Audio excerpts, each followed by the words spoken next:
products and quotients in polar form.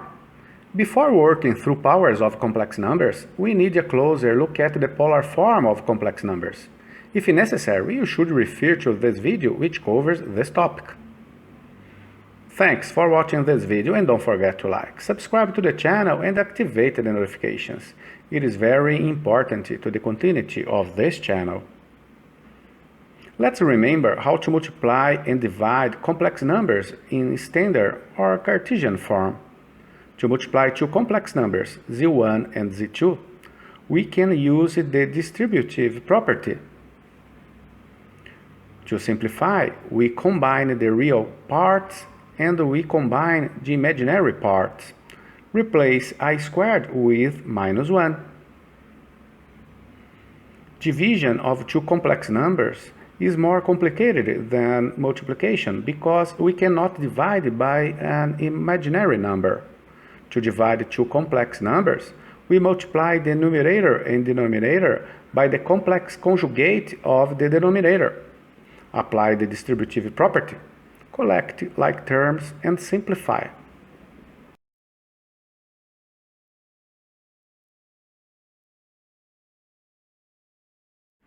Well, now you must be wondering, if I already know how to perform addition, subtraction, multiplication, and division of complex numbers in Cartesian form, why do I have to learn how to multiply and divide complex numbers in polar form? The answer is very simple. When performing multiplication or division of complex numbers, we use the polar form because it is a lot easier than using the Cartesian form. I know you will basically want to memorize the formula, but before you memorize, it is a very good idea you understand why this formula is true in general. To prove the multiplication formula, we start multiplying the two complex numbers in polar form. We apply the distributive property. We rearrange terms and replace I squared with minus 1. We simplify the product using the sum formulas for sine and cosine. Obviously, this proof does not need to be memorized.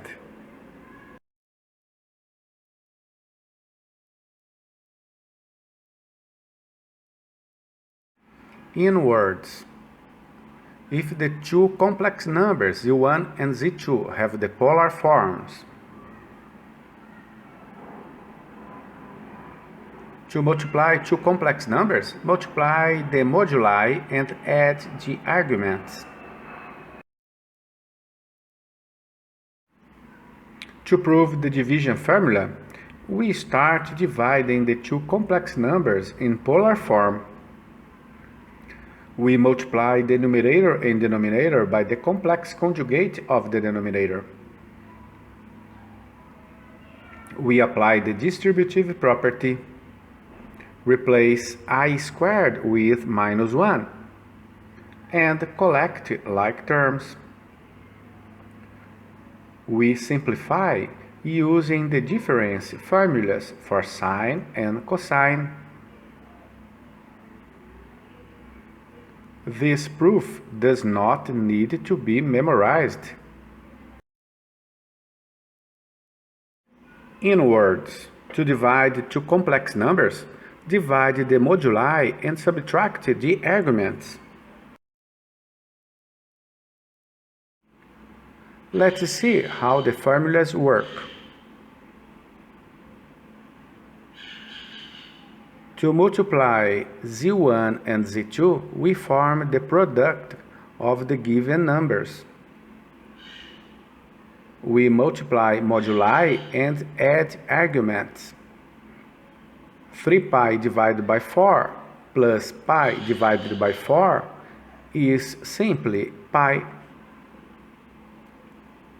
To divide z1 and z2, we now form the quotient of the given numbers. We divide moduli and subtract the arguments. 3 pi divided by 4 minus pi divided by 4 is pi divided by 2. The Moivre's theorem gives a formula for calculating powers of complex numbers.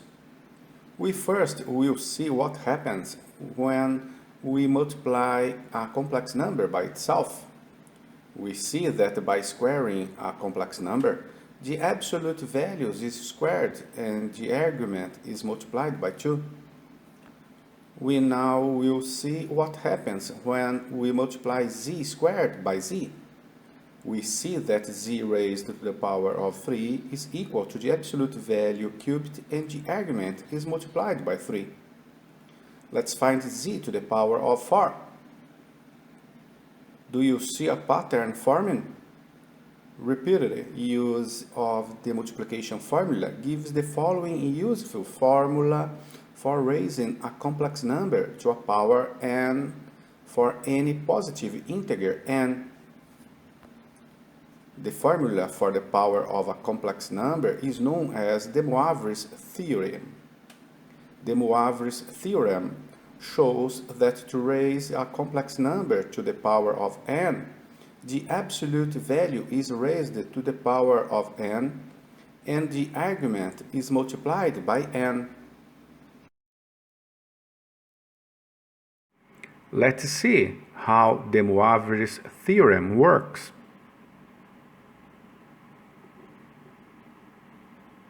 The Moivre's theorem applies to complex numbers in polar form. Thus, we must first write the complex number in polar form.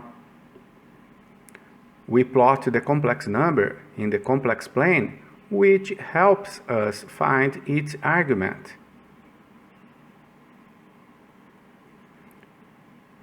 We now work with the polar form of z. We apply the Moivre's theorem. Raise the modulus to the power of 6 and multiply the argument by 6.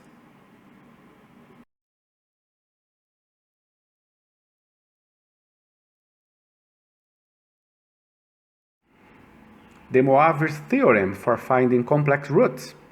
You probably noticed long ago that when a new operation is presented in mathematics, the inverse operation often follows. That is generally because the inverse operation is often procedurally similar, and it makes good sense to learn both at the same time. You know the inverse operation of finding power for a number is to find a root of the same number. Recall from algebra that any root can be written as follows. If x squared is 64, so 8 is a square root of 64. And minus 8 is another square root of 64. Given that the formula for de Moivre's theorem also works for fractional powers, the same formula can be used for finding roots.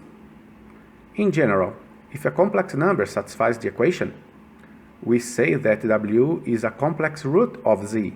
In other words, and nth root of a complex number z is any complex number w such that w raised to the power of n is equal to z.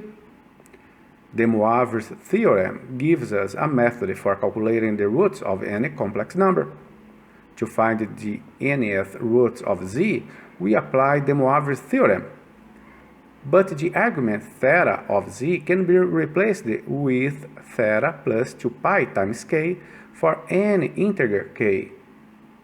De Moivre's theorem for finding complex roots states that every complex number has 2 distinct complex square roots, 3 distinct complex cube roots, 4 distinct complex fourth roots, and so on.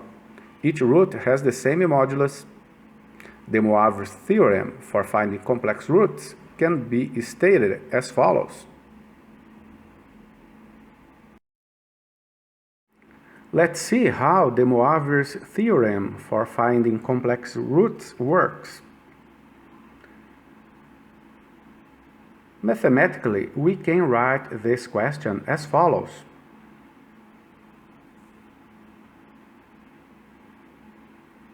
We now apply De Moivre's theorem for finding complex roots, replacing n with 6 and r with 64. The 6 sixth roots are found by substituting k from 0 to 5. Thus, the 6 complex sixth roots are calculated as follows.